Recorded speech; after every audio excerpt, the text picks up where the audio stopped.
So I think we're all now introduced to everybody.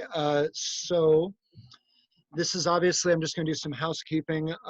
This is the first time that we've done a remote meeting.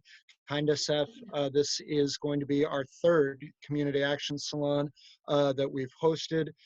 We've done one so far on the environment. We did one on political organizing for the primary. And now we were going to do one on food, on diet and sustainability, but unfortunately, the whole world is going crazy, and so we had to readjust that a little. So we're trying to be responsive. We're trying to yeah, really go where the needs are.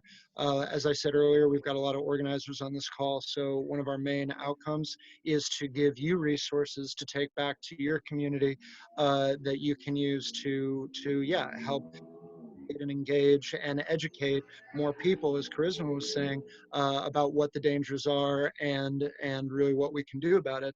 And that is why we are so very excited to have Miss Patricia Parkinson here, who we're going to do a brief connection exercise, and then we'll get into formally introducing Trish and her organization with Quaranteam, which is yeah, she'll tell you about in just a second.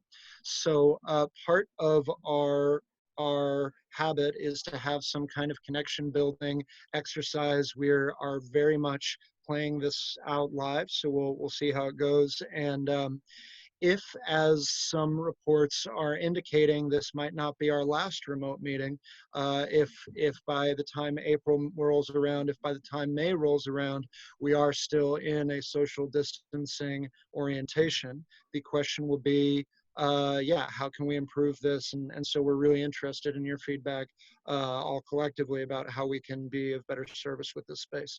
Can I make one short comment around the words of social distancing? I think there's like a bunch of us trying to say physical distancing because we want social connection in these times. Yeah, social isolation is the worst one I've seen, so I knew not to say that. Yeah. But yeah, I will definitely Like, definitely work on physical distancing, not and social. Who knows? Maybe even more social togetherness than before we started. Wouldn't that be nice? It would be nice. So we had yeah, just for some housekeeping. How many people have used Zoom before and feel pretty comfortable with it? If you could just raise your hand. That's most of the people that I can see. Just to put it out there briefly, if you've never used this platform before, if you're not super familiar, down on the bottom, you'll see a manage participants and a chat. If you click those two buttons, a side window should pop up, and you should see that there are you can raise your hand. So when we're in the main formal discussion part, I'm going to mute all the mics. But if you have something to say, or if you have a comment that you want us to check back on, please put it in the chat. Thank you, Evan. And we're also going to be doing breakout rooms, which is going to be a little bit of an experiment because we haven't fully implemented it before, but it looks like we're going to just have spaces for more intimate discussion. We're going to break everybody out into rooms of 2 and 3 as to your preference. We'll talk about that more fully when we get there, but get ready for that. That should be exciting. That's the chat. You can raise your hand. We're going to mute everybody. And I think that's it. Does anybody have any questions or concerns or comments about the overall structure and technology? Take that as a no. Please put it in the chat if that changes. And Sorry. Yeah, please. I have a question because I'm doing it on the phone.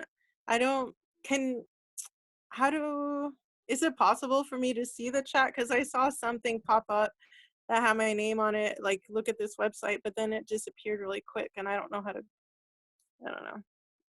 Is there somewhere I can see it after, I guess? I don't know. Is anyone familiar with the Zoom mobile architecture? Because we've only been testing this out on desktop. Okay. It's like there's way less on the phone. That might be the case. Can you see all the windows of everybody?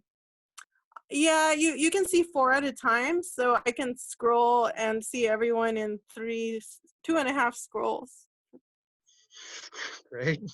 Yeah, and we'll just have to see, Charisma. I don't know. I don't know. I'm not familiar with the mobile architecture enough to tell you if there is a way to do Zoom on chat. If anyone figures that out, post it in the chat, and then we'll explain it to Charisma. But yeah, we'll try and keep that in mind. I'm hoping the breakout sessions will still work. So we'll just go from there. Okay. Okay. So the first, we just had a couple of questions that we just wanted to put to y'all. And you can respond in the chat. My plan was to have everybody respond in the chat, and then if anyone wants to speak, we can raise their hand. We've still got a pretty small group in here right now. We also, that was another one of the logistical challenges, is not knowing how many people to plan for. But so yeah, let's do that. If everyone just get ready to type your response, and then we'll do some call outs. Cool, Justin, thanks. So one of the first questions is, in this time of increased tension, what's really inspired you? Have y'all seen anyone do anything, or any organizations do anything, or anyone say anything that was really meaningful to you, that really inspired you, that really made you feel good, that put a positive spin on this? So think about that for a minute, and then please go into the chat and put your response.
Cool. So y'all can see a gallery walk in the chat a little bit here, but we have, hey Teresa, we have a lot of people saying nice things. Patricia is talking about everyone contributing in a lot of different ways. Yelid mentioned the community house, which is interesting how, and I think a lot of us have those questions about those of us who live with roommates or live in community, how best to respond. Alina talks about just the outpouring of support. Evan talks about the safety net fund, which is put together. Did Michael Morgenstern put that together? He was one of the founding people for that. Cool. Is just a functional question, maybe, Evan, if it's recording, is it only recording the screen, which means the chat is theoretically not included in the recording? I have not looked at that sort of element of the recording before. I'm curious if anyone else has. Yeah, I don't think it records the chat. Cool. We can just save the chat later. Yeah. And just to say to Charisma, I did log in on my phone and found that if you click the More button over here, that it says chat up here, and that shows the chat. More. Okay, I don't.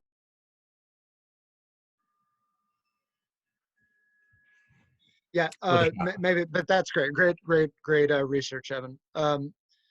Yeah, cool. Oh, yeah, great. Okay, so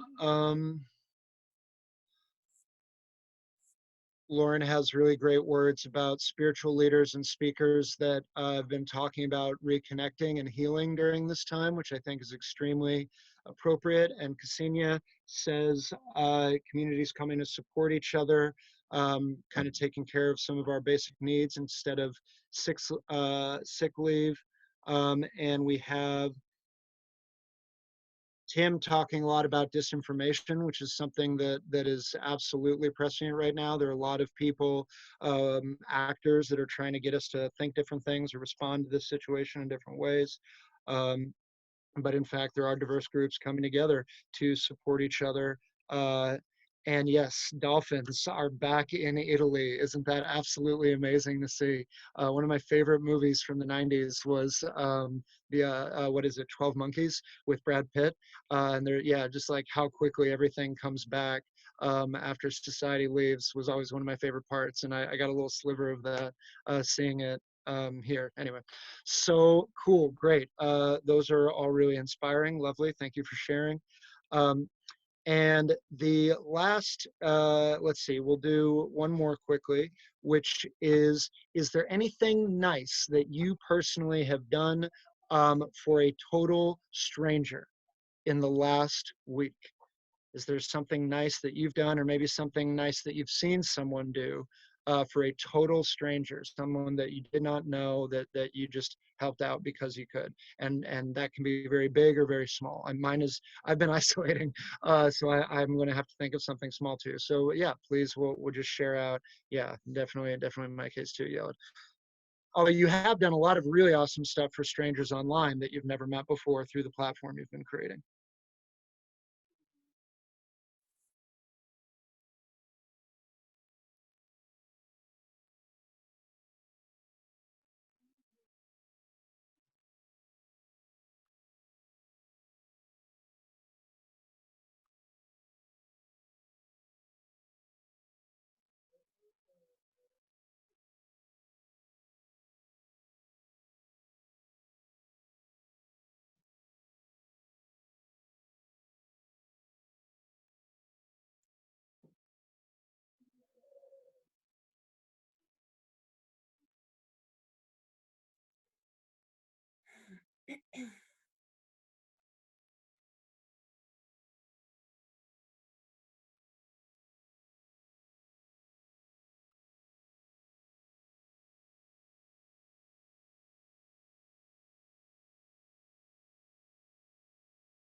Okay, I'm not going to go through the whole exercise of reading all those again, but a lot of another great inspiring things. I will say briefly, I just want to give a shout out for Evan. Really thank the people that are working in minimum wage and are front. Like, we think a lot about medical workers as frontline, but yeah, the cashiers, the gas station attendants, all those people are really keeping the ship moving right now. So that's super important to do. Not only are they keeping the ship moving, but the energy that they're having to deal with from the people from all of us who are going in. And like, if any of you've been to a grocery store recently, like, it's tense. It's a weird feeling. So yeah, they're dealing with a lot.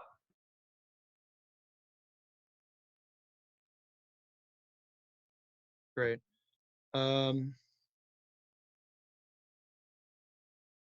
Yeah, also Alina, a great point on delivery driving and working for the food bank. Speaking of food security and food access, that's super, super important.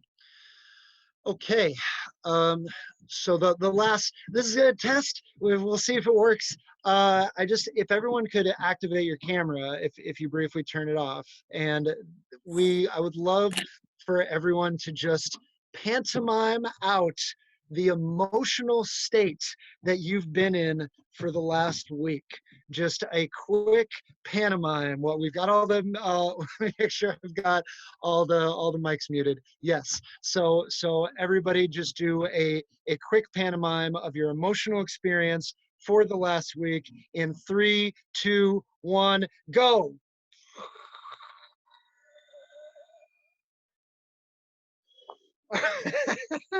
Great. Great. I feel that.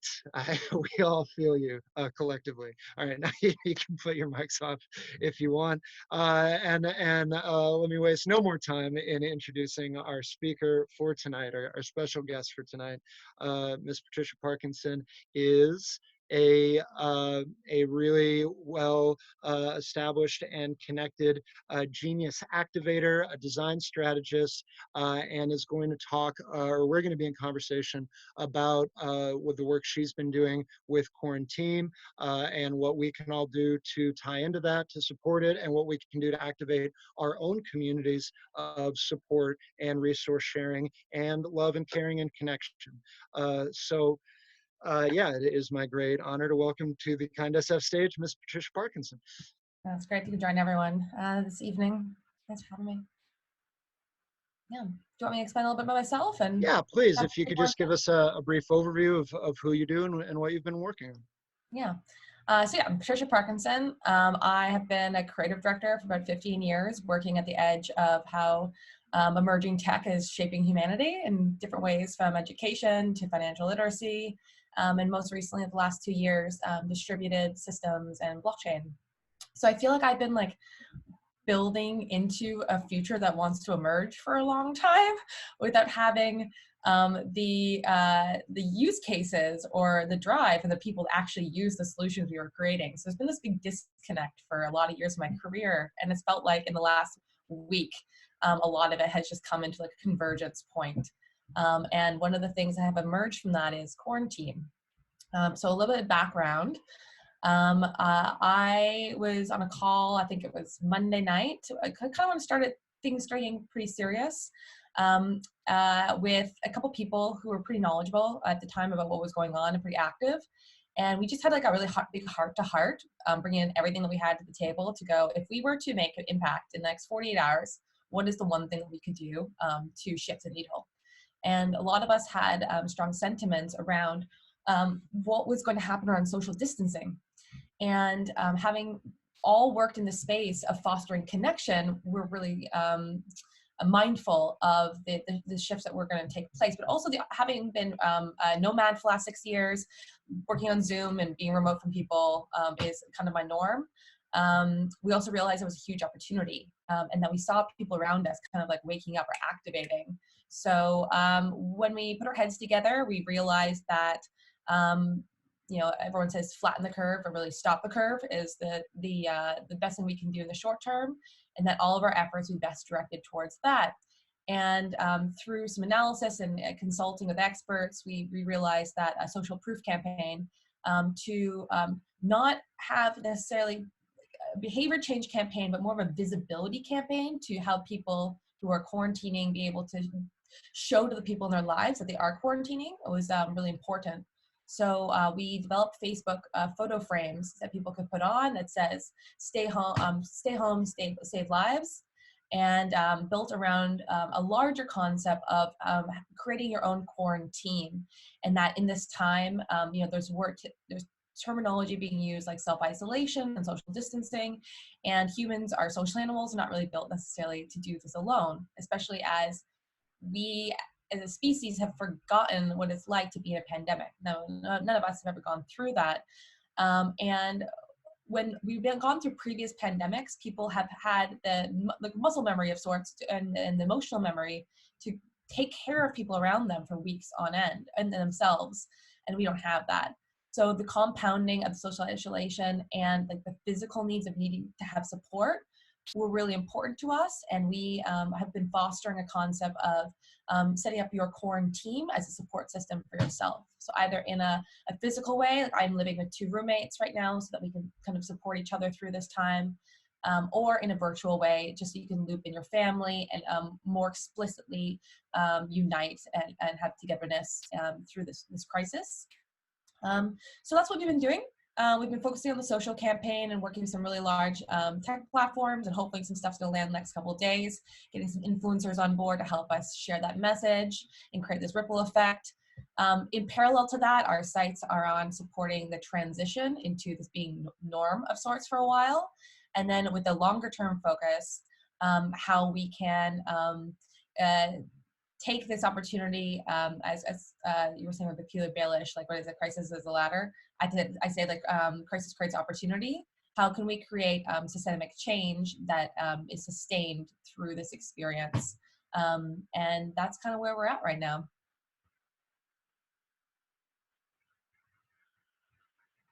Great.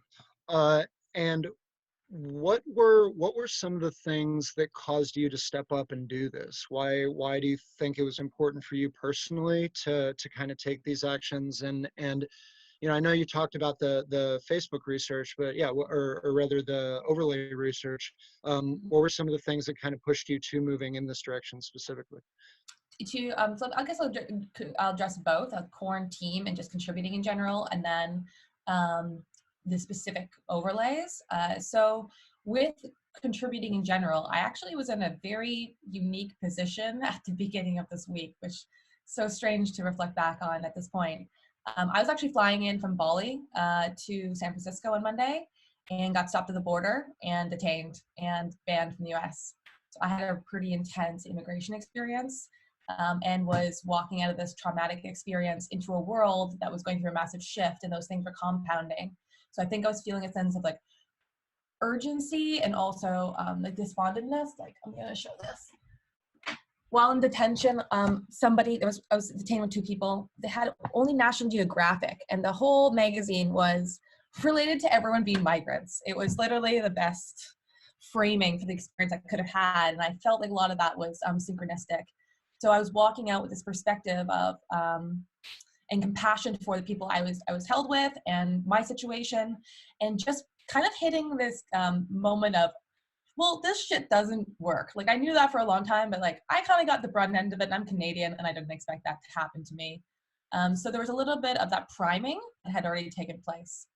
The second thing that happened pretty much instantaneously, which just became a fire that's lit us to work almost 24/7 for like the last 5 days, is every single person in our network that we're talking with and asking to contribute saying yes. It's just like, who do you want to get a hold of? There's no politics, there's no closed doors, and the amount of traction and momentum and passion and purpose alignment that I've seen has absolutely blown my mind. So being able to leverage all of the work that we've done in the past around mobilizing genius and creating systems for this future have all become possible realities with the amount of people that want to contribute into it. So that's what's motivating me on that side. And on the social proof side, where that came from and our motivation, aside from just the research, it's just looking at the numbers and looking at, like, you know, imagining what's the best case forwards at the moment and realizing how urgent that type of behavior change is. So, you know, we would have gone with anything that we thought that was effective. It's just happened to be the biggest platform in the world to influence large-scale change.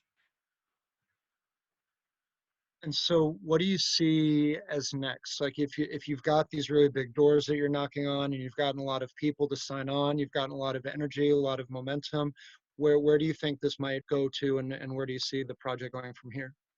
Yeah, I think our biggest opportunity is helping mobilize people. And that's one. And then the other one is just continuing to support this concept of teams and people being able to group around this. So I think we'll create support structures and resources around this larger concept of Quaranteam as kind of an initiative of sorts. But what's interesting is we think that we might be able to become like a mobilization factory for initiatives. And then if we can leverage some of the stuff we've been doing in the past around helping people identify what problems they want to solve and their purpose that's driving behind them, and then create a foundation that kind of matches them or recommends initiatives or gives them a platform to suggest initiatives of their own, then we can create this kind of validation system and this recruitment process internally, and in kind of almost a decentralized way that immediately lets people to jump in and have collective action for things that they care about. So we're looking at creating frameworks to make that possible rather than independently driving every single initiative. We have hundreds of people right now who are just incredible humans raising their hands, but we haven't yet operationalized these systems for this to be possible. But I think fairly soon we will be able to. What are So my next question is about kind of where we should be going right now. So that's what y'all are doing. What can Yeah. people do to support Quaranteam? What do you see as the highest returns that would help y'all expand the impact that Yeah. you're having? I think that in a general sense, everyone just continuing to care and to be asking like, what can I do? Can I be doing more? I think is going a long way in all senses. There's like the larger system level stuff that people can contribute to, but even just like helping a neighbor is going a long way in that sense. With Quaranteam, the things that people can specifically do is add their profile photo cover. So if anyone goes to quaranteamnow.com and there's a link in the chat, you can add a filter or take an image, which you can put on your profile as a post. And this is going to signal to people in your life that you are currently quarantining and that you're supporting them to do the same. The next thing is you can set up a quarantine for yourself. So just be mindful if you already have these groups, just kind of like stating it as this, or rallying people together if you don't currently have a quarantine, and making sure that you talk about everything from what are our boundaries here to like worst case scenario, like how we're going to support each other, and creating these networks that can take us forwards over the coming weeks and months. I think doing that proactively is really important. And otherwise to support us, I think that that's it at the moment. I would normally encourage people to go and like sign up to like contribute with us, but we are so overflowed. I think we need to create a better system first to capture all of that interest. But just keeping an eye on what we're doing, following us on our Facebook group, which doesn't have any posts yet really, but is waiting dormant there for us to activate in the next couple of days. Yeah, and just to add to the idea of adding the filter and why that's so important. Well, two pieces. One, why is it important?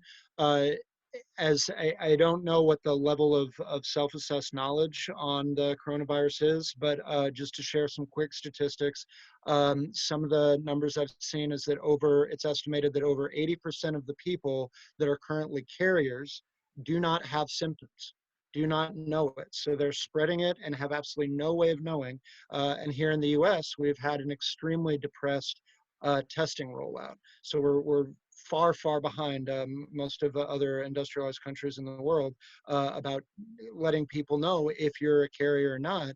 And of course, the mortality rates with people over the age of 70 and 80 are very high.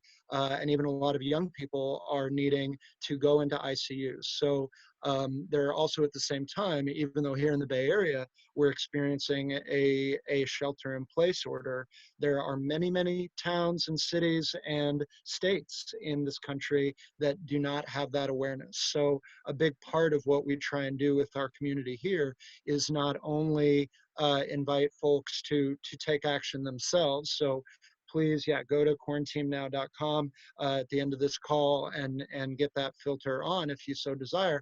But we really invite you to think about how you can outreach to your communities, how you can get more people in your network to start blasting out that, one, this is really important, and two, especially for the next week, it's kind of a silent killer. The other pretty nuts thing about the coronavirus is that it can take 2 to 14 days to show symptoms. So even if you are a symptomatic carrier, you might not even know it for 2 to 14 days after you've been exposed yourself, which means the timeline that we're working on here in the States is that that a lot of people are currently infected but will not know it or will not display symptoms for another 5 days or up to another 10 days. And as Yella just shared in the chat, there are a lot of young people that need hospitalization, even if it's not full-on ICU. So this is a pretty serious thing, and it's a thing that's very difficult to know if you're contributing to the problem, which is why the Bay Area, at least, and a lot of forward-thinking communities around the country have been very strong in their efforts and are taking, as was mentioned earlier, unprecedented in our lifetimes. We've never seen an effort this severe or to contain a viral outbreak, and there's a reason for it. So a really, really important time to not only be changing yourself, but think of yourself as an activist, as an organizer, and really putting yourself out there to raise the word. And that's why I was so inspired by the work that Patricia's been doing with Quaranteam, and why I think it's so important. So the other question, yeah, please. I'll add in and just say, there was a New York Times article I think came out that said at this point, 40% of the people being hospitalized are considered millennials. And yeah, I'm not sure about the statistic specific to ICU, but on our side, we're seeing this wave of millennials who believe that they're invincible and not taking any precautions, not getting themselves any supplies. And I think that there's a lot of energy right now going to the elderly, which is really important, but the millennial audience is being missed. If anyone is able to reach out to millennials in their life or younger people that do not have the capacity to be able to both comprehend and to deal with the situation until the kind of reality of it's in their face, that's something really important that we do, especially on channels that they exist on if we're using sharing terms like Instagram, TikTok, Snapchat, etc. And are there filters for those set up now as well, or is it just Facebook that has the auto load? Facebook's the only one with filters. We're working on stickers through Giphy, which will be through some of the platforms. But we generally have other assets that you can just add normally to a story or a post. But even if you're just mentioning it on those platforms, that goes a long way, or just talking with people in your life that or that age band. Yeah, and one more point, just to add to, it's really, there are a lot of people that cannot afford to stay home. They don't have health insurance. They don't have, so maybe they might be sick, but literally can't afford to go to the doctor.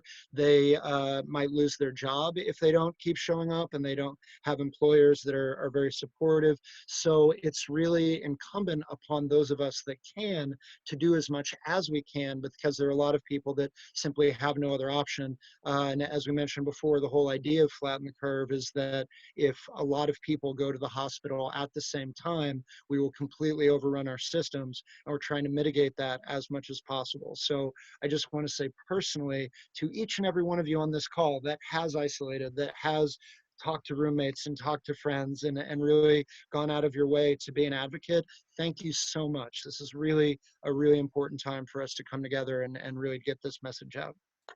So speaking of which, we'd now like to put it out to y'all.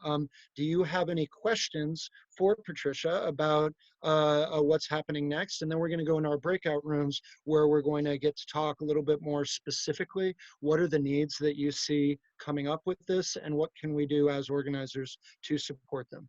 So open table, maybe just so everyone's not shouting at once, can you visually raise your hand or indicate in the chat window that you're raising your hand, and I will unmute you. But does anyone have any questions? We'll hear from Lauren. Hang on, there we go, yeah. I just have a quick question, Patricia, on your thoughts in general. I live in an area that's really populated. I live right off of Polk Street, and I'm struggling with just wanting to get outside every day and get fresh air. But the sidewalks are still so populated, it's so hard to stay 6 feet away from people unless you're like walking in the middle of the street. And to your point earlier, I think with the Marina, Russian Hill group, there is this very, very strong I am invisible mentality that's so hard for me to just see people every day going about their lives. And so I didn't know, what are your thoughts as far as, you know, that's something I'm struggling with every day, my mental health versus my social responsibility. And as somebody that's been very much so in it, I didn't know if you just had a perspective on that piece. On specific to how to maintain mental health, or to spend how to be outside. Sorry. Yeah, you know, I'm gonna wing it because today was one of, like, I think I've only been out twice in the last week. I've been trying to find the line where I can connect with nature still, but be respectful of the situation. So I'm definitely trying to observe. I think it's a 2 meters, 6 feet kind of line. What just came to mind though when you were talking, and I was like, maybe I'll do this, is going in at night. Maybe I go for a walk when everyone's asleep. Maybe that could work if I'm nervous about it right now. I think I have this feeling that, you know, it's a little bit intense, but we've been talking about it like a bomb's about to go off, like we're hearing the countdown timer and people don't really realize yet how bad this is going to get. So I imagine those streets are going to start clearing up pretty soon, which also affects that. But I say going out at night. I don't really have much solutions for you otherwise, because I guess if the That's streets fair. are crowded, there's not Yeah, much yeah. you can do. Yeah. Okay, that's fair. But I didn't thought I'd ask. Well, one thing I Some- have been noticing is my first time out, I went to a grocery store, and as Evan said, the grocery store vibes are a little bit strange right now.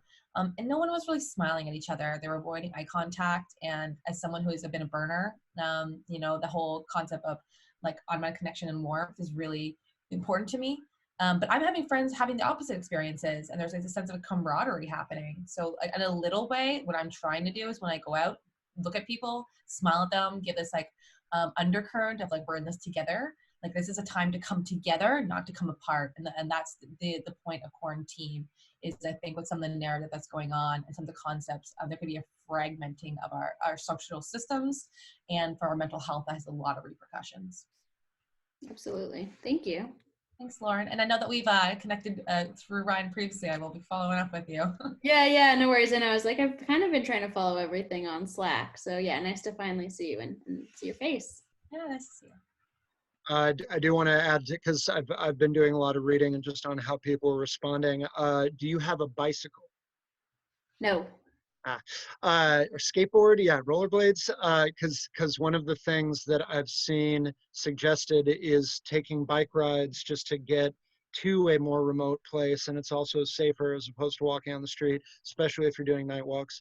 And so yeah, you can get to a place that is depopulated and then walk at your leisure, which in the Bay Area we have no shortage of really beautiful places. So that might be, I don't know how Craigslist is handling with the whole isolation thing, but maybe you could like fully disinfect. Good idea.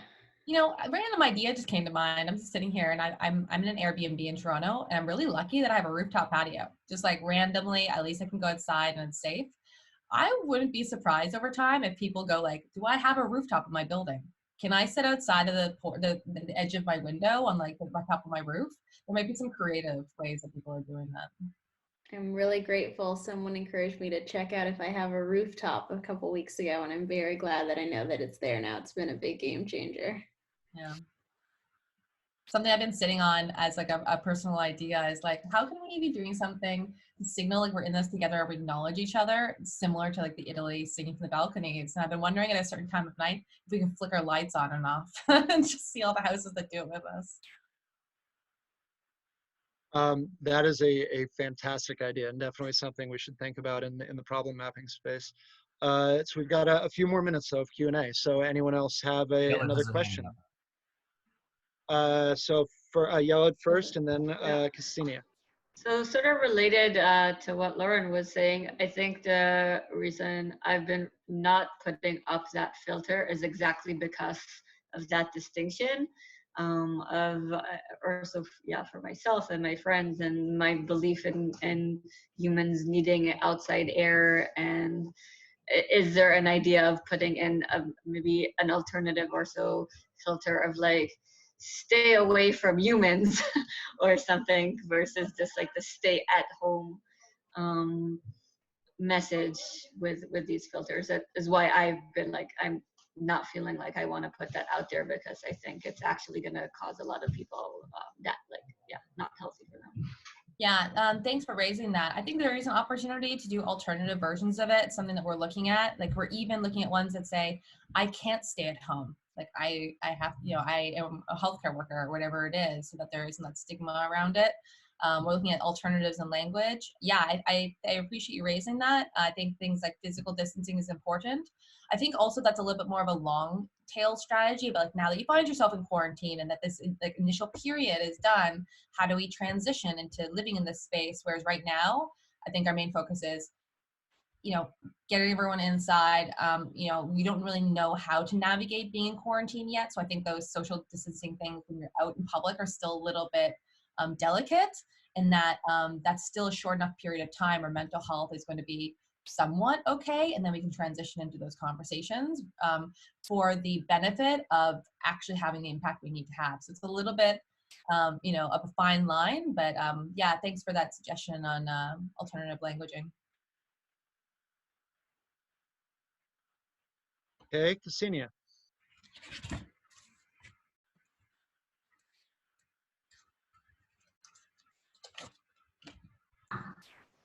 I think we were trying to unmute me at the same time. Hi, Patricia. Thanks for sharing your insights today. Actually, I'm also from Toronto. I'm living in the Bay Area now, but I've lived in Toronto for 20 years. So my question is more like from a futures and a systems perspective.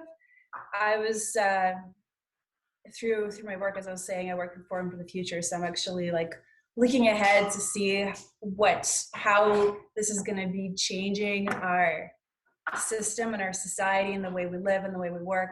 And what's interesting too, right now, there are projections that maybe for the next year or even a couple of years, we're going to be going through these physical isolations and quarantines every couple of years, just because, you know, until we actually develop ways to completely get rid of this, or at least we develop some sort of like immunization. So how do you, if that's the case, how do you see our lives and our everything that we do, the way we work, the way that we live, the way that we communicate with one another, how do you see that changing? Yeah, I see it like a blank slate. And I think that's really exciting for us to step back and to go like, oh, how do I intentionally want to like move forward on this? Like, I don't know about anyone else, but I've actually started like calling it like recoding my personal operating system. And I've gone back to the drawing board to be like, okay, like, how do I want to show up for myself? Like, how do I want to like live into my day? And I think that that's going to be a big part of us transitioning into this new reality of sorts. And that we need to create forums for these ideas to emerge, and that we're going to be experimenting, co-creating it alongside each other. Yeah, does that answer your question? Yeah, it is a blank slate, so it's definitely a time for designing our future. I'll say though that in like a bigger sense around what this looks like, I am incredibly encouraged by this very pointed opportunity where right now people are raising their hands. They want to like come together for collective action and like make change that they experience themselves, and it can be like self-efficacy of like I contributed to this, and that kind of creates a switch in the brain of going like, oh wait, like I can be a leader in this way, like I can actually make an impact and contribute. And I think once that idea is out there, like it's out there, you can't turn that back. And then we're going to start evaluating our other systems to look at like, are they working for us in that way, and how can we be taking the approaches that are working for us right now and apply them in a different context. I love the quote by Buckminster Fuller. What is it? You don't fight the existing reality, change the existing reality by fighting against it. You build a new one that makes the old one obsolete. And as soon as we have models for this type of decentralized collaboration, I think we'll start looking at top-down leadership and go like, wait a second, this isn't actually serving our needs. Can we pull from things that we've personally experienced in this micro way in the beginning of this crisis and extrapolate them out to these much bigger problems? And for me, a lot of systemic change can come from that in the way that we govern ourselves as society, and then also the ways that we look at interacting in the world. And like, I'm learning so many new things throughout this whole week. And for anyone that actually knows about this, I apologize because I'm going to probably butcher it. But I'm learning about Plato's Academy, and the way that there's like these philosopher kings that raise their hand to be in service of those around them, and what their motivations are in that sense versus being appointed to that role. And I can see that type of switch happening now, and I'm excited for that, where that can go.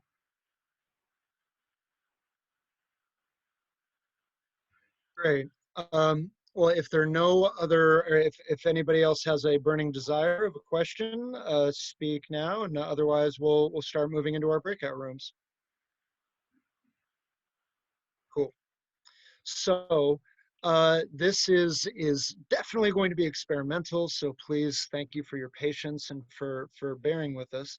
The idea we were thinking is that we'd have several topics of breakout rooms, which I will post now into the chat just so you can see them.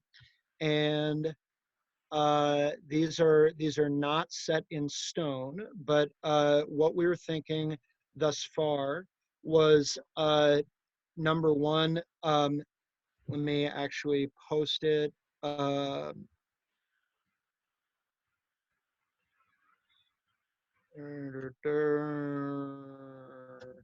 And critical infrastructure. So some of the ones that we were thinking were, number one, how can we come together to help the supply chain from a community standpoint, whether that's medical supplies, whether that's rides, whether that's food, whether that's, how do we make sure that our core infrastructure and mechanisms of society are robust and strong and supported, especially in areas where, due to income inequality, due to lack of resources, there are a lot of very vulnerable communities that really need help right now with a lot of very core things. That would be one. Two, how can we expand on the effort that Quaranteam is doing? How can we best flatten the curve and stop the spread? Are there ways that we can be messaging folks? Are there ways that we can expand Quaranteam's impact and scope and mission on our own?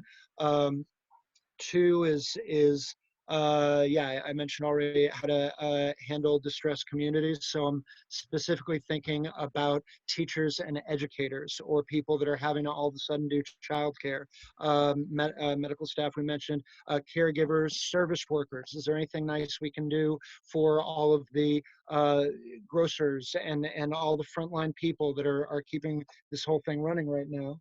And finally, how to support mental health and emotional well-being during social distancing. Are there any other breakout groups that y'all would like in addition to that? Or does everybody feel like they can go into one of those things? Cool? Cool. Okay, so And also say yeah, thank please. you for having me and for giving me a chance to talk. I'm going to head off before you guys go into the breakout rooms, but just to say that obviously this is being recorded and shared, and that one of our bottlenecks at the moment is identifying the problems and being able to mobilize people through those. So by you guys creating the list today, that's going to directly help us move on that really quickly. Great. So yeah, let me just say thank you so much. Everybody give some jazz hands for Patricia for coming out. It was so great to have you, and again, so inspired by what you're doing. We will absolutely give you the readout of everything that we generate, and really looking forward to how we can support the awesome work that you're doing. Thank you so much for doing it. Thank you. Good luck, everyone.